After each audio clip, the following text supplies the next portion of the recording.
The opinions expressed by the host and guests on Where Did the Road Go are their own and do not represent those of WVBR or its management. Our aim is to explore the fringe, lost civilizations, alternative science, the paranormal, and much more. Join us on the web at wheredidtheroadgo.com, where you can send us questions for our live or future guests via email or the live chat room. And remember to subscribe to us on iTunes. And now welcome to this week's edition of Where Did the Road Go? And this week on Where Did the Road Go, we have with us Gary Evans. Welcome to the show, Gary. Hi, and thanks for having me on the show. Appreciate it. And you're coming from us from the UK, correct? That's right, yeah, just to the south of London. All right. And you want to tell people what you're involved in as far as alternative archaeology goes? Yeah, well, the brief version would be I'm an agent for a lot of the top alternative history and mystery authors. So I tend to meet a lot of authors and discuss the various mysteries of ancient sites around the world. And I'm also heavily involved with running conferences in the UK and the US, something that gets us like-minded souls together to discuss these subjects that many of us love, and also organise and host tours to ancient sites, because it's one thing discussing these things, but actually visiting these places and feeling the power that's quite often present or the effect that it has on us. And so I kind of collaborate with people like Brian Forster, previous guest in Peru, do tours to Peru and Bolivia, work with people like Robert Baval and the family connected to the Pyramid Code that was done by Carmen Bolter, our Yarn family that lived near the base of the Sphinx. And I've got an amazing lady that's sort of in the Stonehenge direction, Maria Wheatley, in the UK. So I'm really getting a good perspective across the world of these ancient sites, and there are many similarities. And you work with the acoustic properties too, right? I do. That's something that Egypt and my time there introduced me to. I wasn't aware of it before going to Egypt. And many of these ancient sites do definitely have acoustic properties. The Great Pyramid is probably the finest example of that because it's so finely tuned. And we've had some amazing experiences inside. So yeah, there's plenty to share. And then once I was kind of, you could say, given the eyes or the ears to see this connection to ancient sites, I've seen similar things in Peru and in Guatemala, and also found something very similar in the Stonehenge landscape as well. So it does seem like a common pattern across these ancient places. Now, how did you get into this? Were you always interested in this type of stuff? It started off when I was sort of 17, and we had a few strange experiences, and I started to go to the local libraries and reading a lot of books, and I kind of had an inquiring mind, I guess, from a young age. And then I'd work in the corporate world and kind of lose interest for a while. But then I'd start going out to the libraries, obviously pre-internet. And then when the internet came along, it opened up a whole new kind of field of research. So yeah, I've had an ongoing interest for about 20 years now, and from spending time on location, it's just been very heartwarming to see these places that I thought were kind of dead or empty, didn't really have anything to offer people now. They've come to life before my eyes many times. So they're still really worth visiting, and not just for taking photographs. Now, do you think these common acoustic properties and the energy of these sites, do you think this points to a common origin? Well, that is a common point of discussion on the tours. And it does, it certainly looks like either the people were traveling, and there's more and more evidence coming out about navigable ocean-going vessels off the coast of Egypt. A lot of academics have released some information recently. So this kind of picture we have in our minds of no transoceanic contact, I don't think is the right one. So people were travelling back then, but just a bit slower than we are now, I think we can say. But there is also other ways of information to flow, which is what these ancient sites seem to speak about when you're getting into the kind of spiritual side, and if you can meditate and get into a kind of place of deep realization, so a kind of eternal wisdom. And it's quite possible that the shamans of native peoples could access a kind of that state of mind for these type of sites to be built, in my opinion. Okay. So it's possible that instead of trading off information, they were just gathering information from the same sort of meditative source? Well, from my experiences, I would say if we can get into a very deep state of meditation, we are able to connect into the, for want of a better term, the collective consciousness.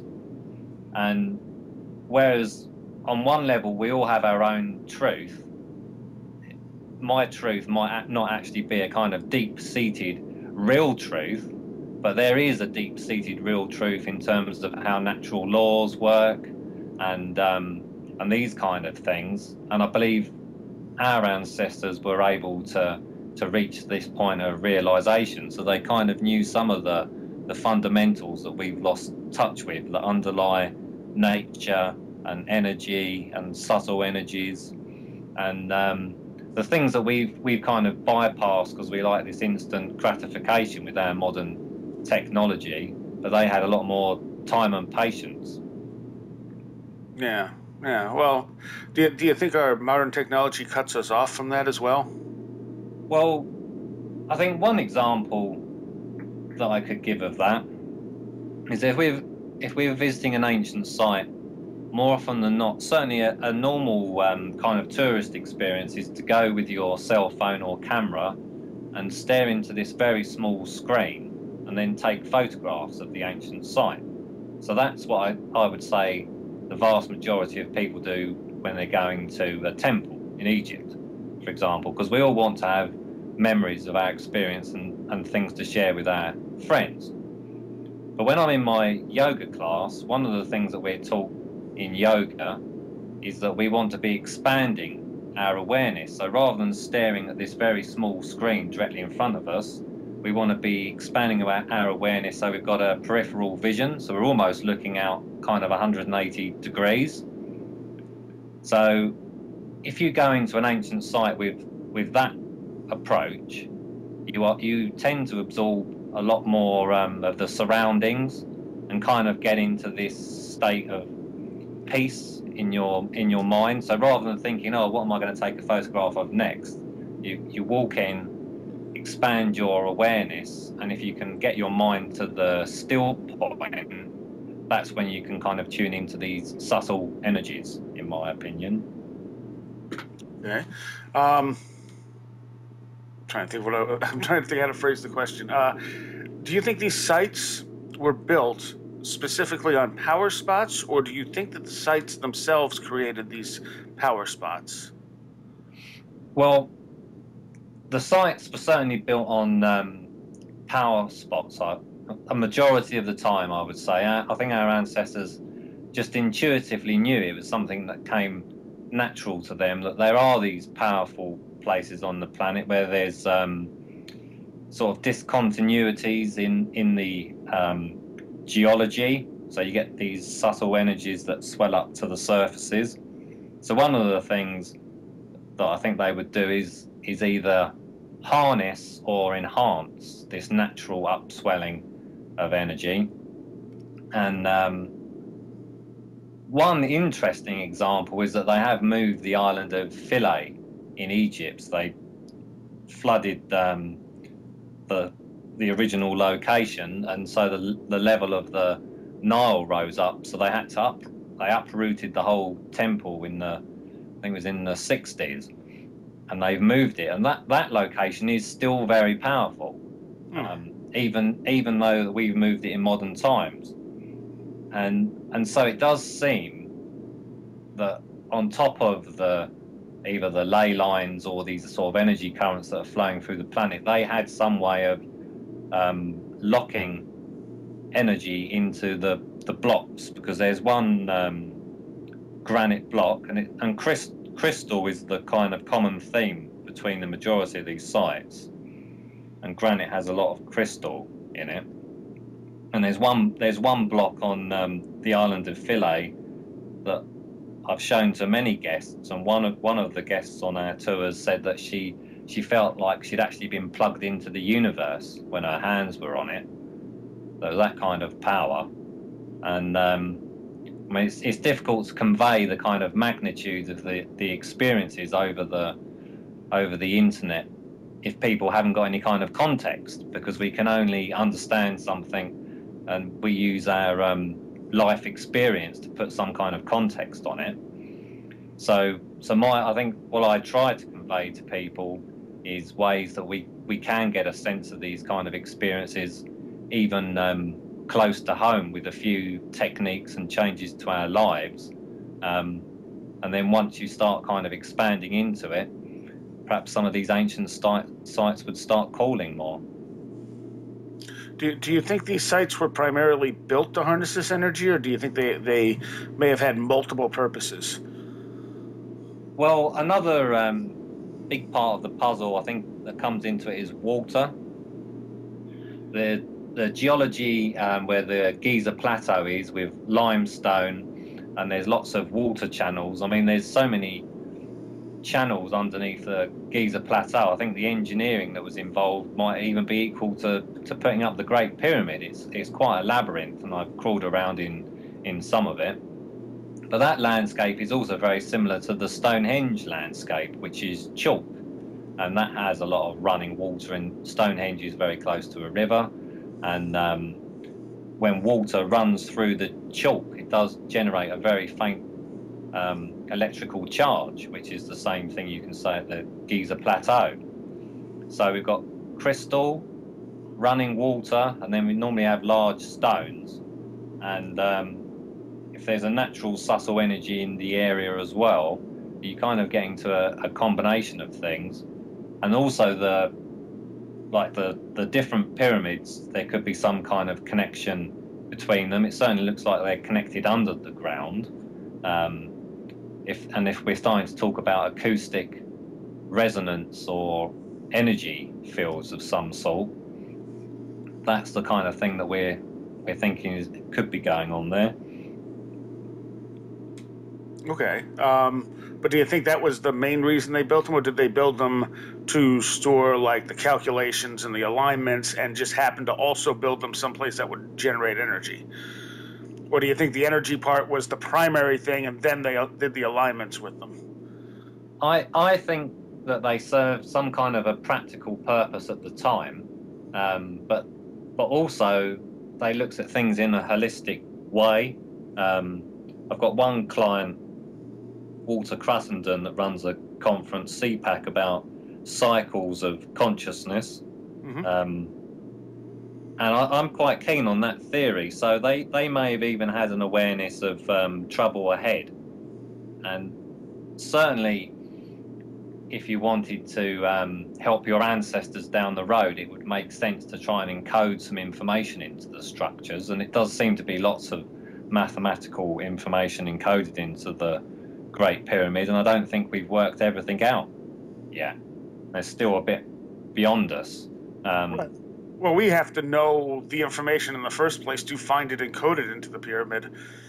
Well, that's it. And our various sciences, I think, are actually slowly catching up to what some of the people seem to know in the distant past. Because if we're going under the assumption that we're the most intelligent that we've ever been, then we don't tend to look at these structures for any relevant information. But I feel that I've seen enough to know that they had a much better understanding of the natural world, and the acoustic properties in the Great Pyramid, which we could certainly talk at length, but there's no coincidence that there's these amazing acoustics inside. The whole chamber, which they're calling a tomb chamber, is massively over-engineered just to be a tomb chamber. In fact, they tried to call these chambers above the king's chamber, which is the uppermost chamber, they call them relieving chambers, as if they're going to relieve pressure from this king's chamber. But the king's chamber is not even built into the walls of the pyramid.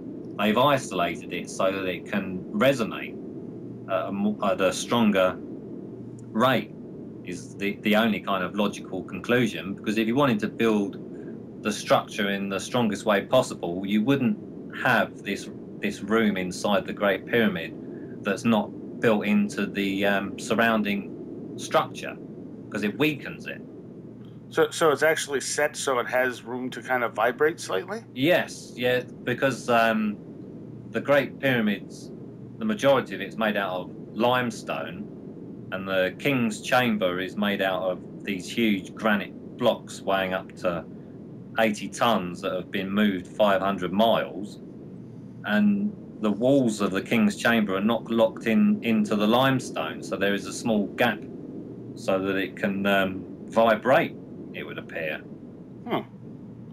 Well, what do you think of Christopher Dunn's theory that it was a power plant at one point? Well, I've just returned from co-hosting a tour with Chris Dunn, and he's certainly been a huge inspiration when I came across his work. It just made a lot of sense that instead of looking at the Great Pyramid as this kind of tomb, that I was looking at what we would call now some kind of a machine. It's just, it seems too big to be just serving the purpose of a tomb. That was my kind of logical thought. So I think he could well be right. It's some kind of a device. I didn't actually get into the debate about the purpose of it while I was on location with him.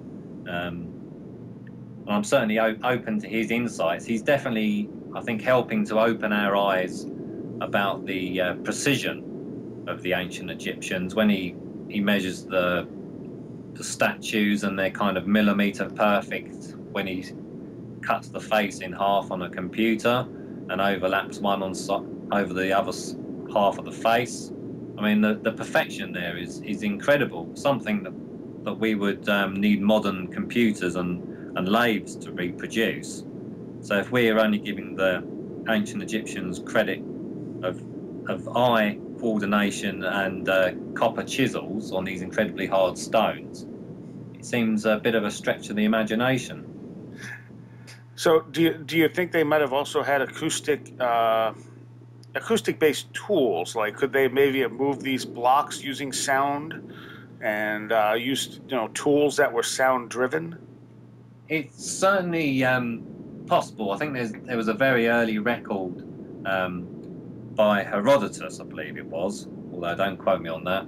But I was reading about it, and the earliest report of how they were moving the stones was they would put this sheet of what he called paper down, and then hit one of the blocks with a metal tube.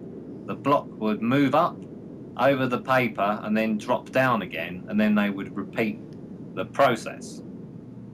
And it is these huge blocks with, again, crystal, which does vibrate, that they seem to be moving around. So they must have had some way of moving these huge blocks that is easy to them, because why are they building out of blocks that weigh 2, 3, and I mean there's the unfinished obelisk that's up to 1,000 tons in Egypt.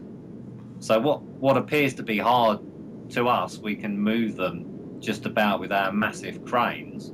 They must have had a simpler way of moving it, and resonance. I think there does seem to be some clues in that direction. Yeah, well, it seems like a lot of ancient cultures all have the stories of like some kind of sound technology being used here and there throughout their history.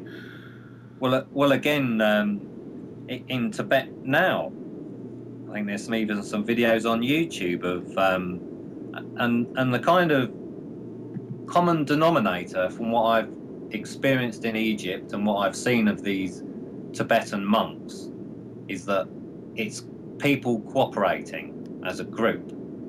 So we're then kind of getting into the terms of either consciousness, if we have some kind of latent psychic abilities that isn't capable of doing much by itself because we haven't developed it.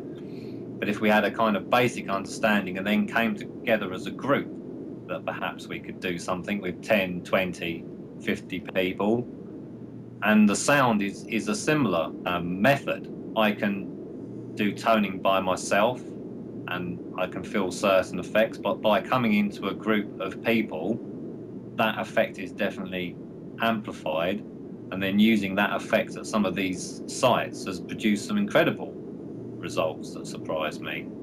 And that's what the Tibetan monks seem to be doing, using sound to levitate rocks. I mean, I've seen probably about 5 or 6 guys drumming and using various instruments and then probably chanting.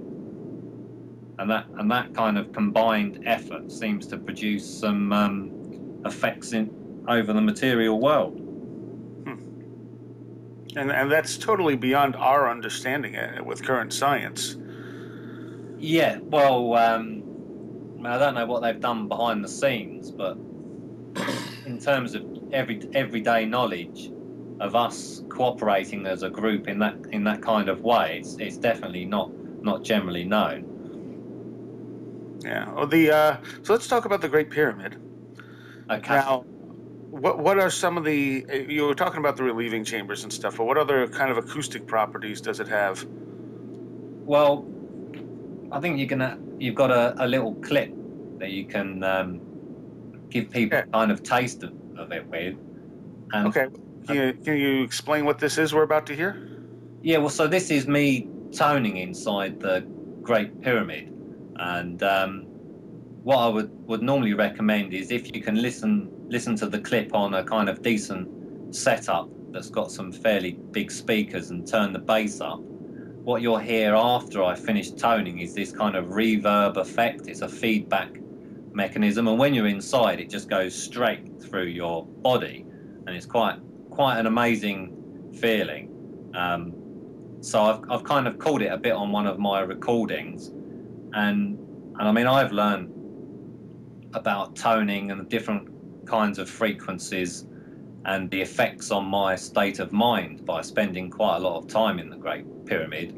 I've actually lost track of the amount of times I've been in there now, but it's probably close to 20.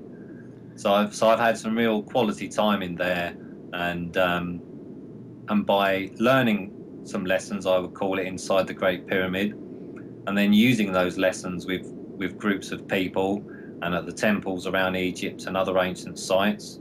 This is a big part of some of the amazing experiences that we've shared. So it is something that I've learned that I can share with others, and then the people that I share it with tell me that they've had sort of amazing insights and these deep connections, and it means a lot to them. And I've seen really just literally seen the joy in their eyes on a number of occasions, which is incredibly heartwarming. Okay, well, let's hear this. This is just you then, right? Yes, right, yes. Okay, let's hear this clip.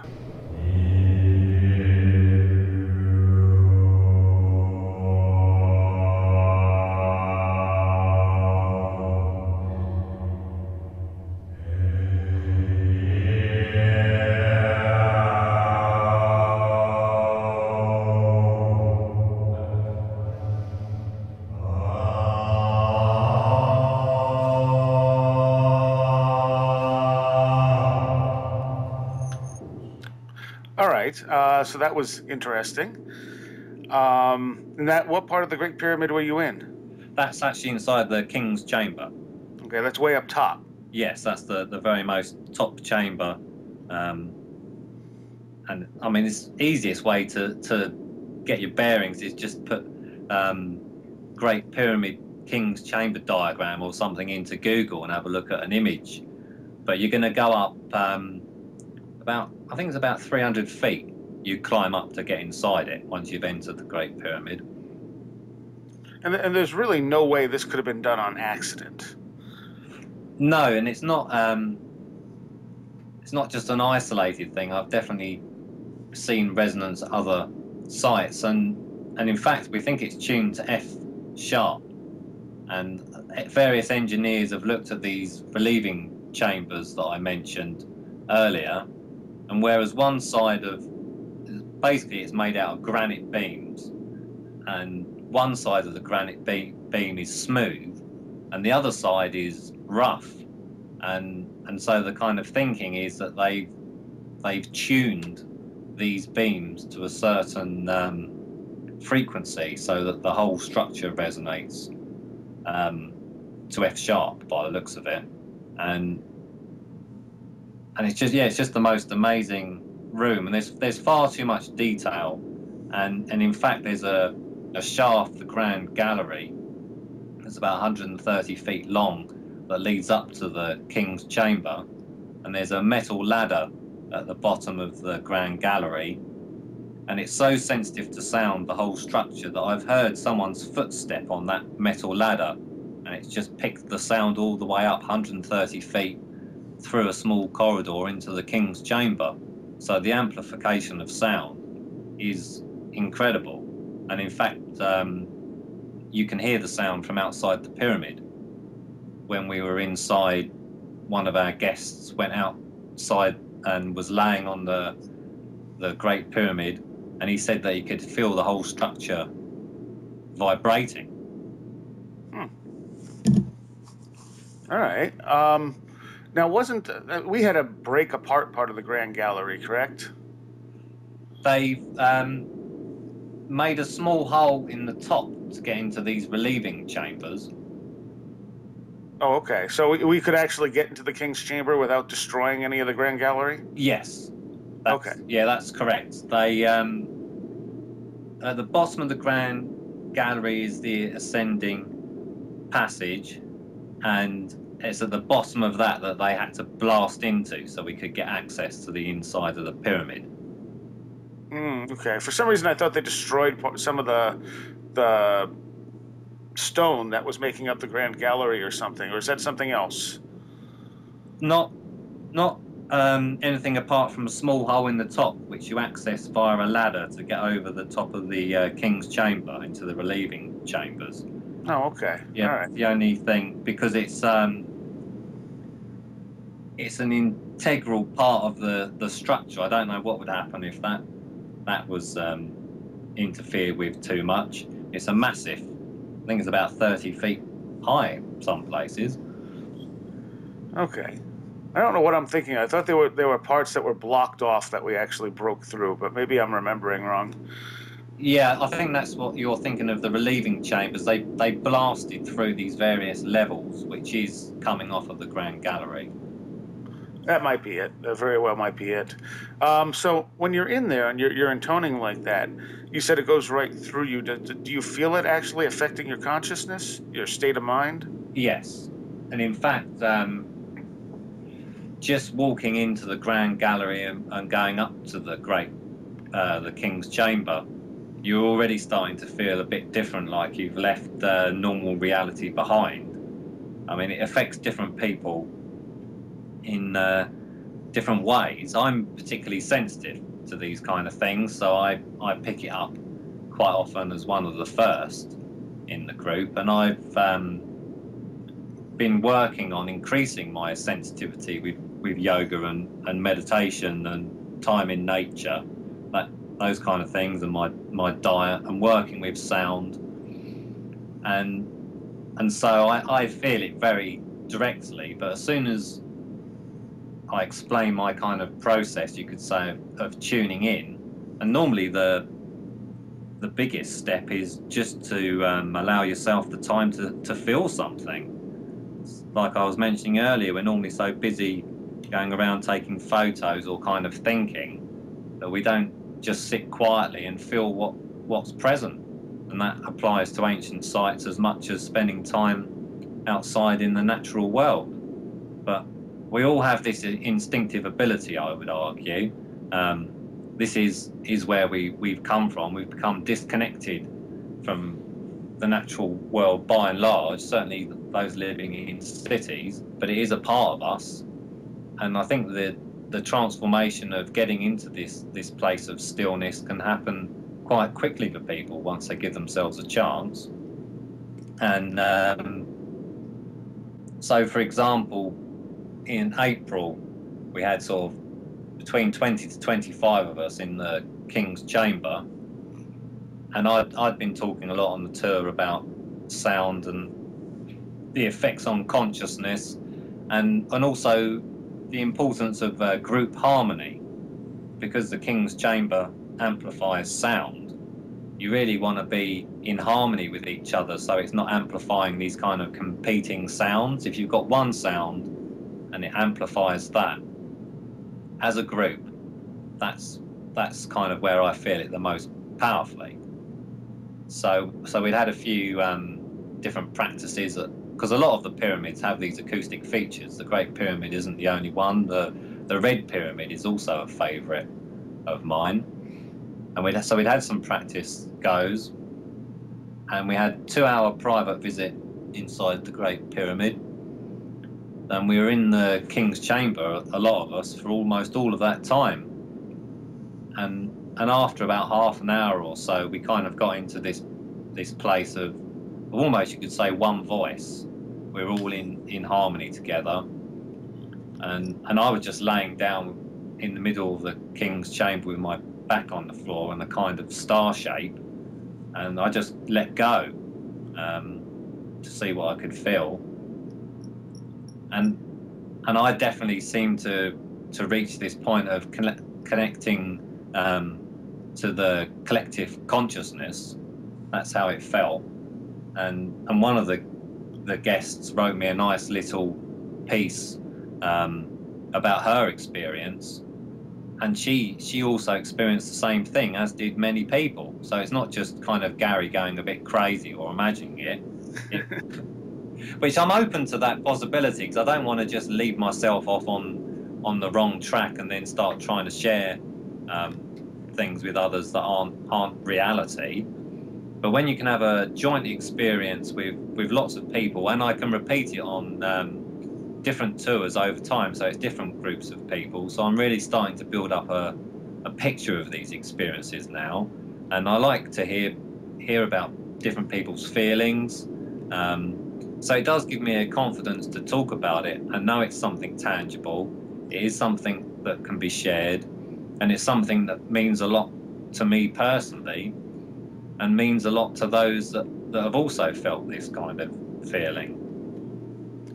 Can you go into a little bit of detail of what you experienced? Well, on this particular occasion, one of the big things that happens when you're in that kind of state of mind is you let go a lot of your personality, the kind of ego side of it.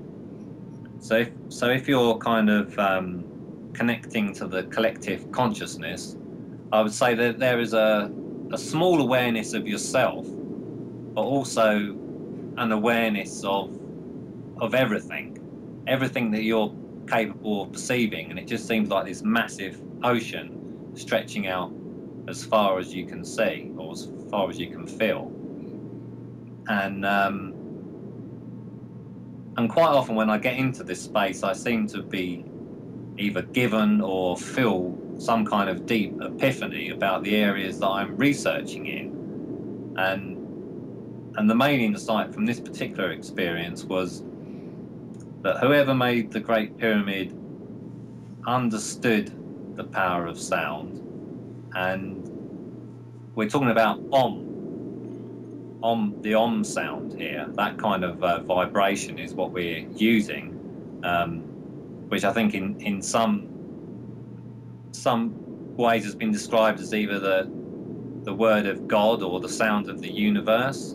Well, the sound of the universe was kind of where this epiphany was going, and it was basically explaining that underneath the visible matter that we perceive as the physical world, that there is this vibration and this sound, which we're now aware of due to physics. We know that everything's not as solid as it appears, but there's this sound that permeates the universe, and I wasn't 100% sure if it was supposed to be an audible sound or it's something that's inaudible to us as humans.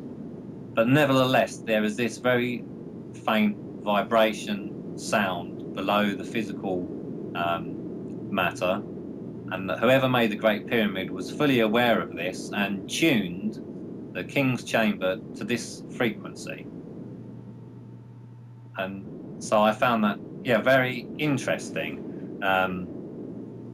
I didn't get the total picture on why they designed the Great Pyramid in that way, but nevertheless that they were kind of steps ahead of our understanding, and also by harmonising with that sound in the King's Chamber as we can today, you can get into this state of the collective consciousness, which is an amazing experience. Now, by collective consciousness, you mean like sort of a feeling of unity? Yes, yeah, that would be one way of putting it. If we're as, I mean, I can only describe it as if we are all part of the universe, all looking at each other from different perspectives. In other words, the universe is trying to learn more about itself through all of these different incarnated people on the planet, which I think is a kind of general spiritual understanding. It's a bit of a leap of imagination for a lot of people to make. I understand that, and I've only got to it in the last few years from doing a lot of practice myself, but that's how I see it. So all of us incarnated here have the universe, we are part of the universe, and there's a higher aspect of ourselves that's somewhere on a different level of reality, and by having these kind of experiences, we are able to get ourselves back into that place where we're all connected, which can only have positive effects from what I can see, because a lot of the problems on the planet is that we think it's all about me, but on one level we are all connected, and we're all connected on this planet, so what one of us does to another does have a kind of a ripple effect. Okay, well, we got to take a quick break. We'll be right back with Gary Evans. The opinions expressed by the host and guests on Where Did the Road Go are their own and do not represent those of WVBR or its management. Join us on the web at wheredidtheroadgo.com, where you can send us questions for our live guests via email or the live chat room. You can also check out our upcoming schedule, blog, links section, book reviews, videos, and links to our Twitter, Facebook, iTunes, and much more. That's wheredidtheroadgo.com. And we're back on Where Did the Road Go with Gary Evans. And do you want to direct people to your website before we go any further? Yeah, sure. So my main website with the sort of conferences and tours I organise is infinite-connections.co.uk. It's normally pretty easy to find me under Gary Evans Egypt. I'm on Facebook. I have an Infinite Connections group on Facebook, and on Twitter, connections_PR. So yeah, okay. The latest information about the Egypt tours and the other tours that I help organise. There's a few coming up later in the year that people are welcome to join or contact me about if they have any questions. We normally have a few different perspectives on the tours. I don't think mine's the only one. We like to work with different authors, and yeah, just sharing the information that we feel is relevant and can help each other along their various research paths. What are some of the bigger ones you have coming up? Well, one that I'm working on with Robert Baval is in September, and that's quite an affordable 10 days in Egypt. And in October, I'm working on the Paradigm Symposium, which is a big conference in Minneapolis that has a lot of top authors. Robert Baval will be there as well, Dr. Robert Schock, and about 18 other speakers. So that website's worth checking out. I'll be there. May well end up giving a talk, and then we've got a kind of spiritually themed tour in December that I'm going to be co-hosting, and that's going to delve into some of these experiences in a deeper way, and just share with people as they need, because we all need different things, and I'm quite used to kind of adapting to different groups of people. We have big tours and big tour groups and small tour groups.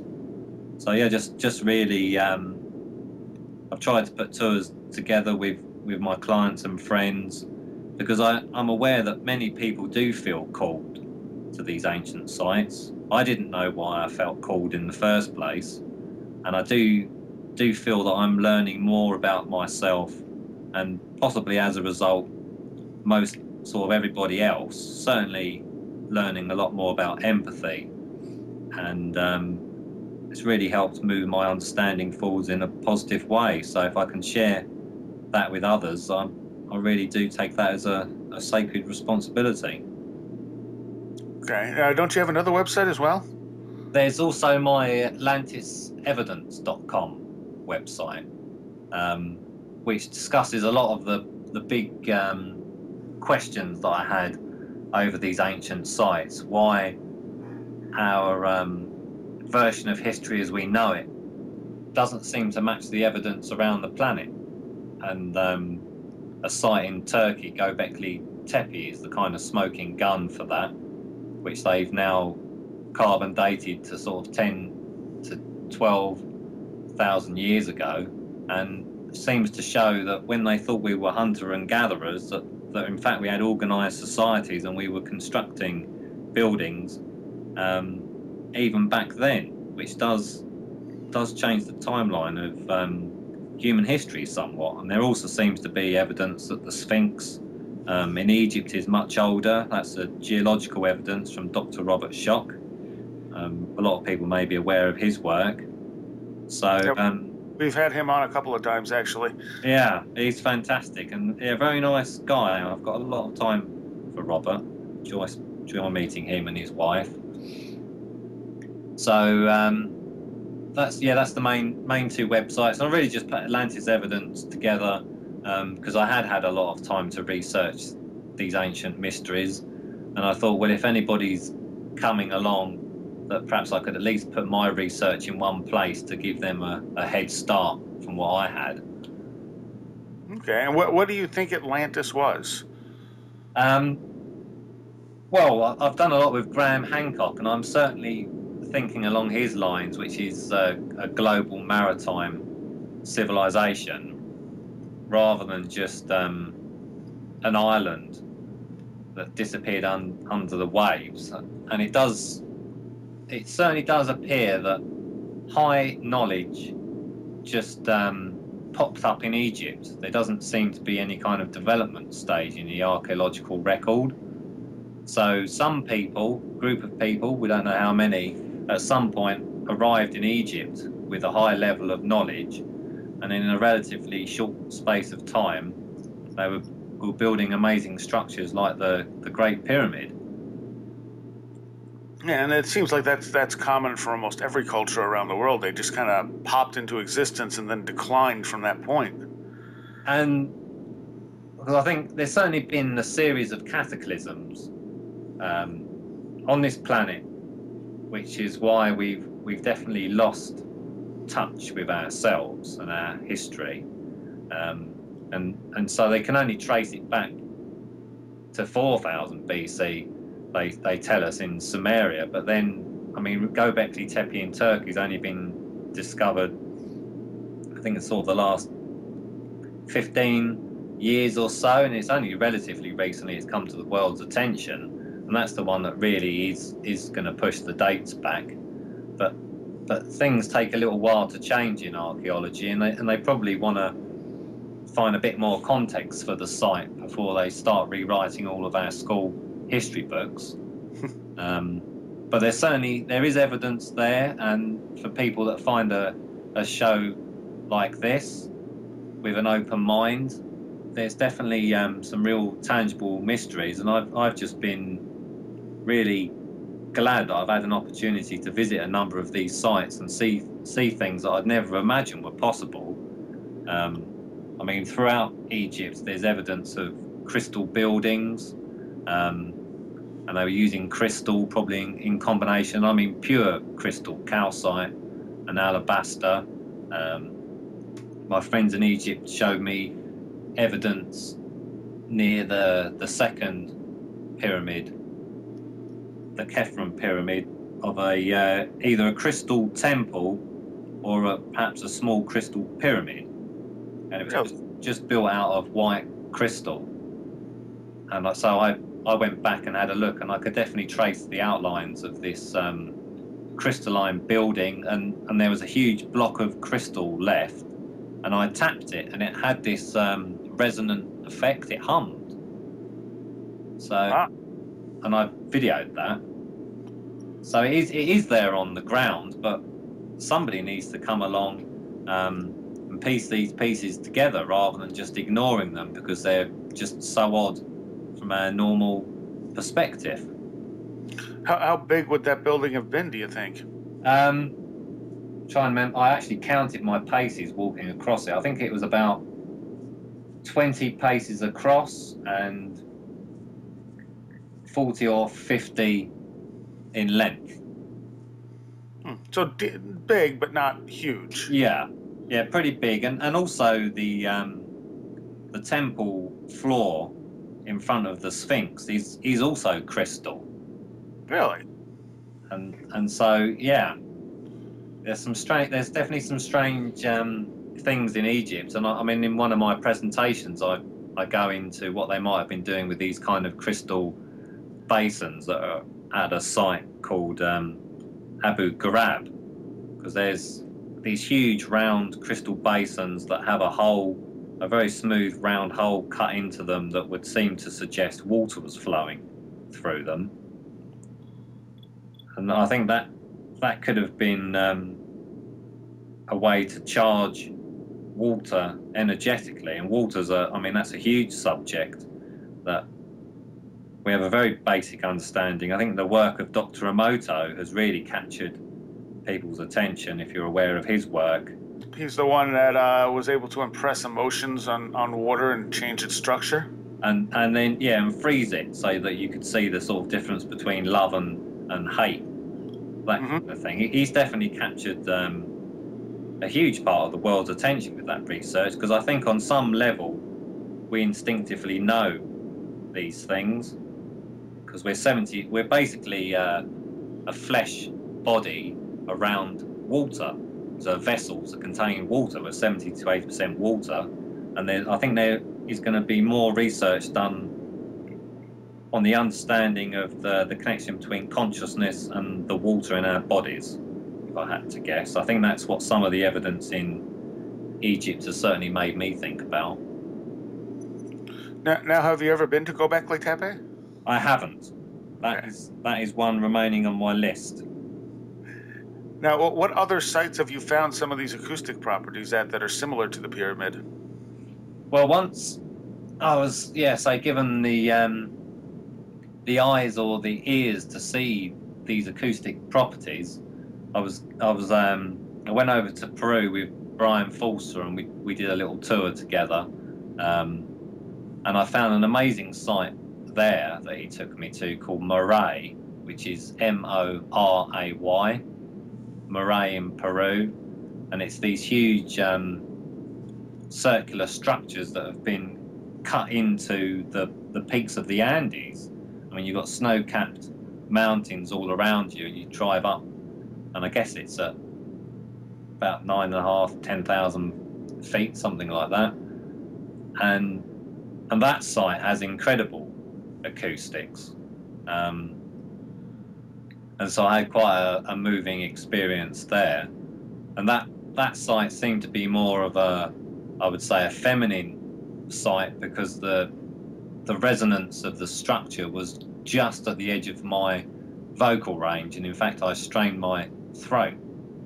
But it had this a very good amplification effect. So it's worth looking up Moray on Google Images, and there's a few shots of it from the air that really give you a sense of the structure.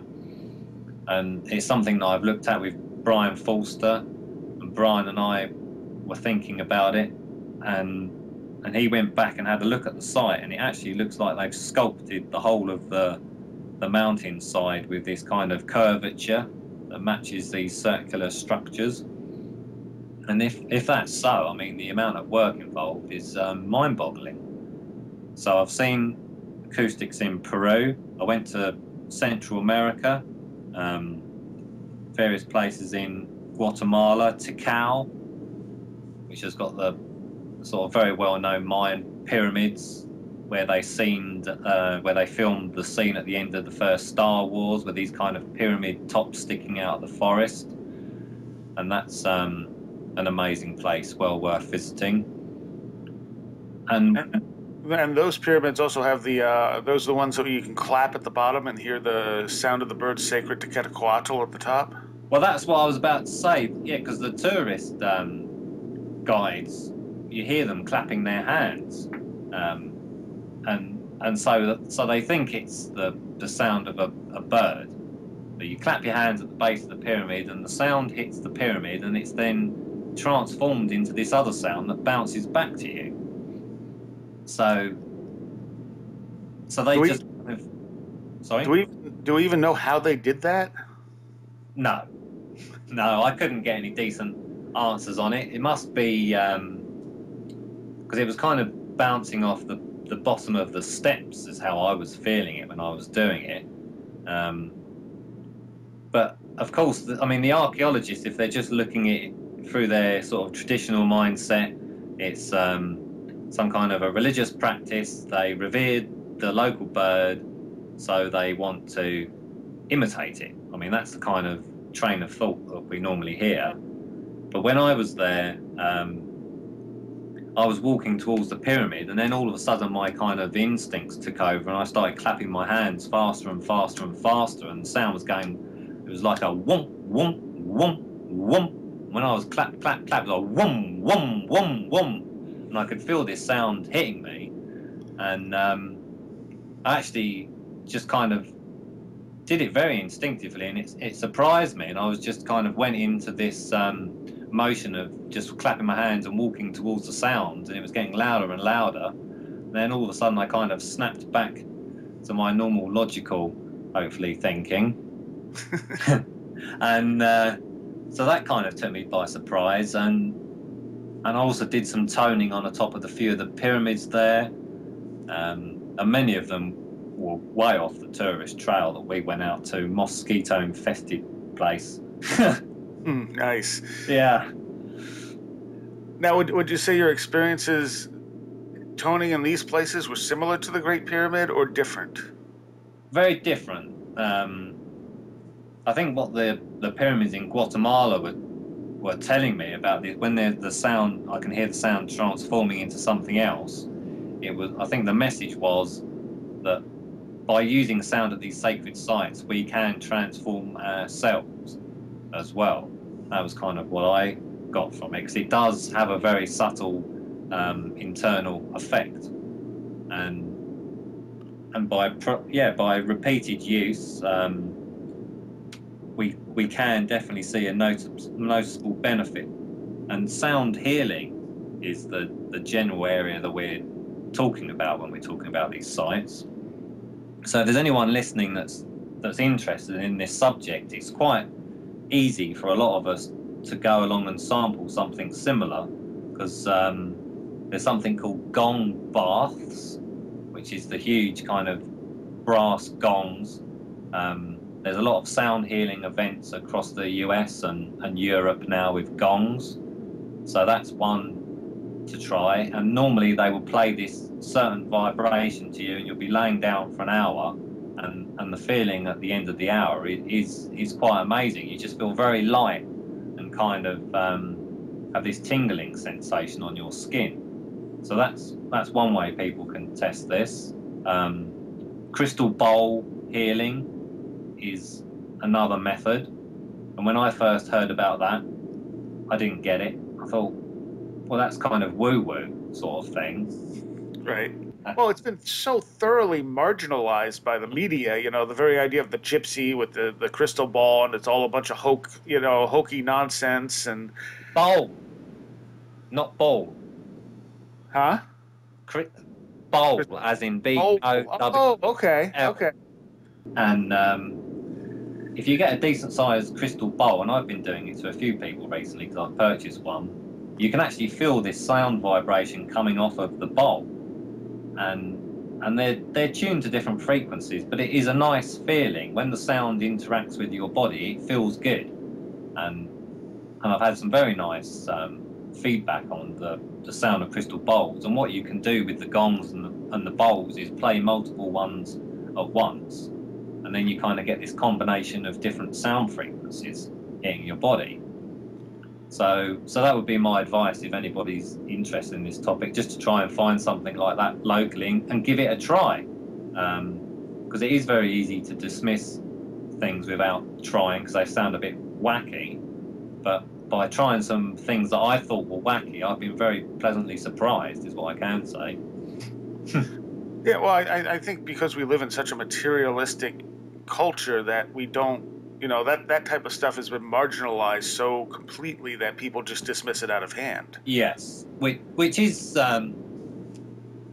well, I mean, it's different people need different things, so I don't do judgment, but just try to keep an open mind, I think, is my advice. And if you do feel inclined to try something like this, then give it a try and just see what you think and make your mind up that way. But dismissing something as impossible before trying it might be doing you a disservice, I think I would say. Oh, I would agree. At least give it a chance. Yeah, and just see what you think. And like me, you might be pleasantly surprised with the results, and so those kind of effects from those basic examples are kind of a sample of what's possible inside the Great Pyramid. But I'm also a huge fan of Sanskrit mantras, and I've done sort of Kundalini yoga and things. And from my research into that area, it does seem that whoever was in sort of northern India and Tibet had an understanding of repetitive breathing and the effects of sound on our subconscious. And so using sound in that way, you can release emotional blockages, which I think is one that a lot of us could do with a bit of help with. The heart tends to hold on to things. Haven't quite worked out why that is, but certainly holds on to emotional trauma, romantic upsets, that kind of thing. And we can work through some of these things using sound, and as a result become kind of expanded compared to our older self. That's certainly how I've felt it. And mantras definitely work very nicely for me. The repetition of these various Sanskrit mantras, I would say, are definitely another way of subtle effects of sound helping our spiritual development. And it seems like, like with Graham Hancock's work in Supernatural and stuff, where he talks about the uses of ayahuasca and other drugs like that throughout the world, and then you have all these sound elements in these different sites, that this was a very major part of the life of these people. Well, if we're looking at ourselves as spiritual beings having a physical experience, then if we look at it through those eyes, it makes sense that this would be something that's fundamental to your culture, that you know that you incarnate on the planet Earth, you've come here to perhaps learn certain lessons or help others grow, or probably both, and so you would want to try and move that process as long as best you can. If we look at it through the kind of Western eyes, that we're a physical body, consciousness is generated by our heads, we have one life, we are here to procreate and earn some money, and that's it, then from that perspective, these kind of subjects do seem irrelevant. I give it that. But I think the people that are probably listening to this show, and it's becoming more widely accepted that there is more to life than we thought, and that by exploring these subjects and researching the areas that do interest us, life gets a lot more interesting.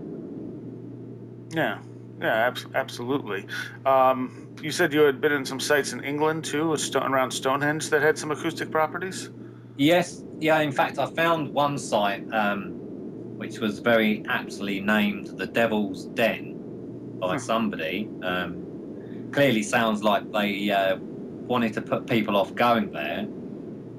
And my friend Maria has been taking people there for a long time. Took me to this site, and it's sort of 20 miles north of Stonehenge, near Avebury, which is credited as the world's largest stone circle. And at this site, it's called a dolmen. So it's two standing stones with a standing stone over the top. And in this stone that was over the top of the two stones, I looked at it, and it seemed to have a hole the size of my head. And it didn't go all the way through to the other side of the stone. It was just a kind of head-shaped hole that went partly inside. And I said to Maria, "Oh, look, there's a hole there. I wonder if I can put my head inside there." And I had a hooded top on because it was obviously going to be pretty dirty. Yeah. So I pulled my hood up, and when I put my head in, it kind of made me think of the helmet thing that used to expand out of the wall in Stargate and wrap around their heads and download information. Yeah. That was the kind of thing that it felt like, because I put my head in it, and my head went in, and it was just below my chin. So kind of perfect head size, but I'm surrounded. I mean, it's only about an inch around my head spare.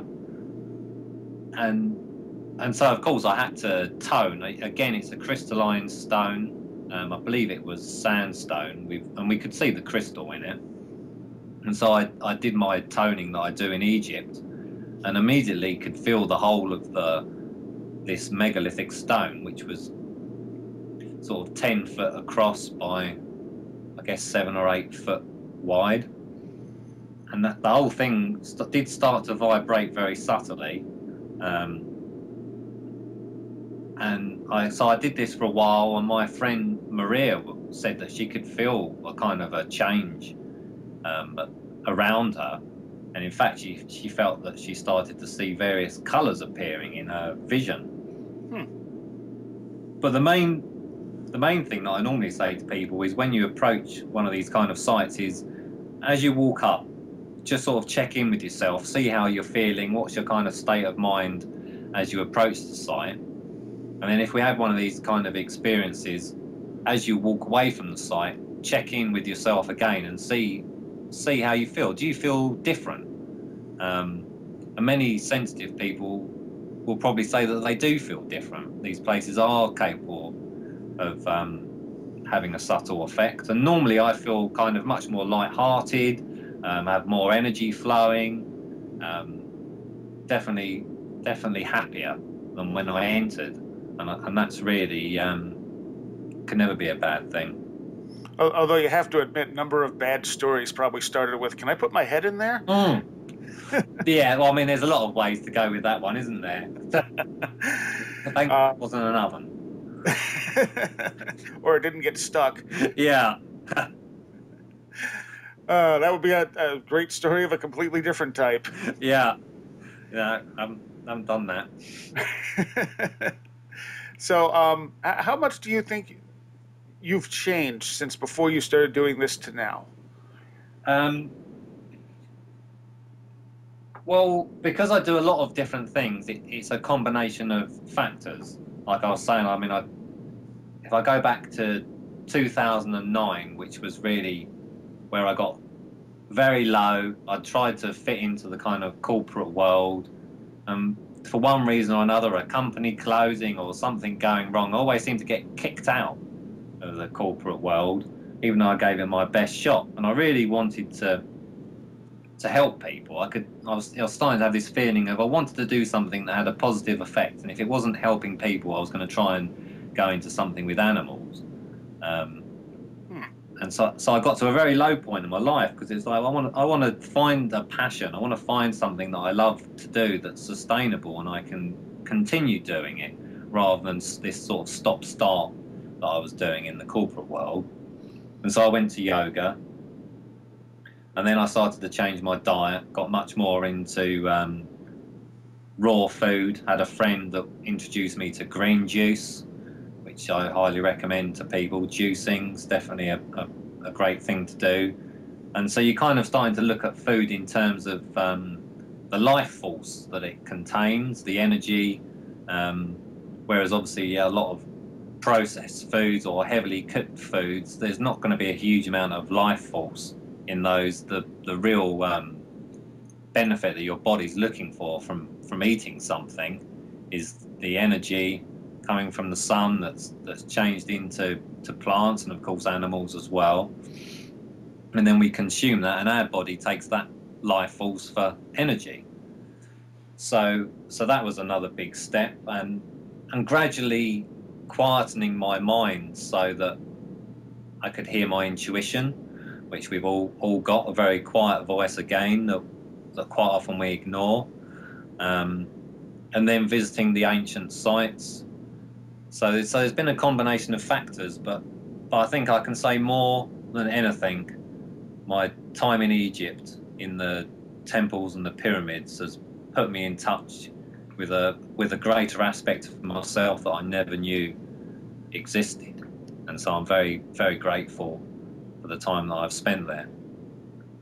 All right. And you want to go over the tour you have coming up again in September? Yeah, well, September, I'm helping Robert with a tour to Egypt. I'm not sure if I'm going to be on that one yet. Okay. And that's going to be a 10-day tour. My next tour that I'm co-hosting to Egypt is in December. I've got the itinerary on my infinite-connections.co.uk website. So that's there, and that gives people a general feeling of the layout. We basically cover the whole length of the Nile.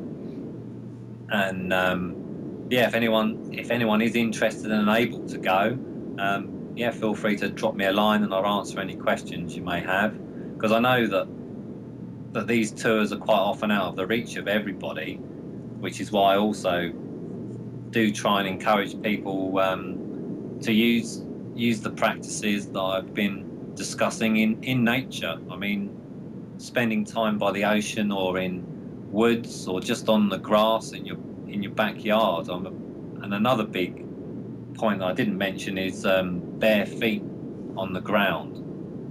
If you want to connect to the world around you, bare feet on the grass or the sand is a very good way of doing that. And there has been some medical research coming out. There's papers you can find online about the benefits of grounding.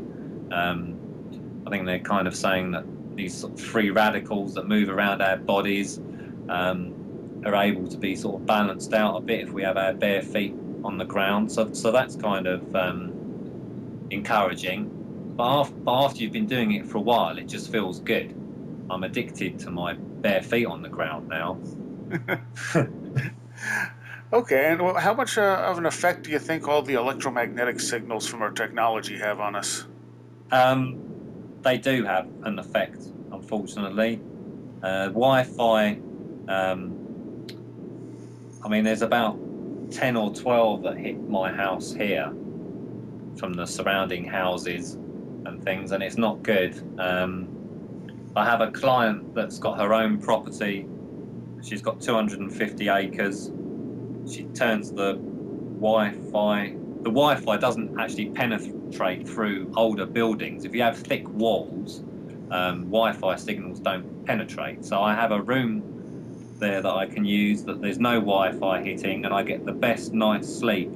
I sleep there like I used to sleep when I was 10 or 15, that I very rarely have these days. So I know as soon as I go there, I'm going to get a much better sleep because there's hardly any electromagnetic pollution. So that's the biggest thing I've noticed from that. Do you think it adds to sort of the feeling of disconnection in our culture? Yes. I do think our bodies are able to adapt more than we're aware of. We're not in some kind. Our bodies are not a fixed system, and the planet is able to adapt a bit slowly to human behaviour. But time away from computers and cell phones and Wi-Fi signals. I mean, we're really getting hit from all angles now with this modern technology, and it is. On some levels, it's helping us to connect. We're able to do things like this today that wasn't possible 15, 20 years ago. But I think it's important not to lose focus of these are tools that we can use some of the time, but not to lose ourselves in. I think that's the danger that they represent. We become completely disconnected and isolated and alone at home. But the reason that I like the tours and I also organise the conferences is because open-minded, like-minded souls enjoy each other's company. It's very empowering. So that would be my 2 cents. All right. What's the conference you're working with here in the U.S.? Well, that was the Paradigm Symposium in October, and yeah, that's where? That's in Minneapolis. Okay. Yeah. And infinite-connections.com is your website. .co.uk.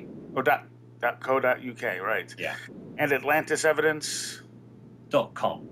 .com. All right. Knew there was a .com there somewhere. Yeah, sorry about that.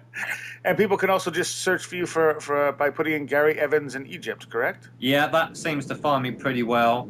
Gary Evans, Egypt, Infinite, and so I do a lot on Facebook. I'm just trying to share a greater awareness, really, and get people to perhaps just have a think about some of these subjects, and I'm sure they will resonate at varying degrees with different people listening. Hopefully I've given people something worth their time. I think you have. All right. Do you have a YouTube? You said you had some videos. My YouTube channel is a work in progress at this time. The videos I mentioned were in the presentations that I normally give at conferences. Okay. But yeah, I'm going to try and get something up there perhaps in the next 2 to 4 months because I would like people to see some of these footage I've been filming on site. Awesome. All right. Well, I thank you for talking to us tonight, and maybe we'll have you back on sometime in the next few months so you can tell us some more stuff. Yeah, I'd be happy to, and appreciate the invite. Thanks for listening, everybody.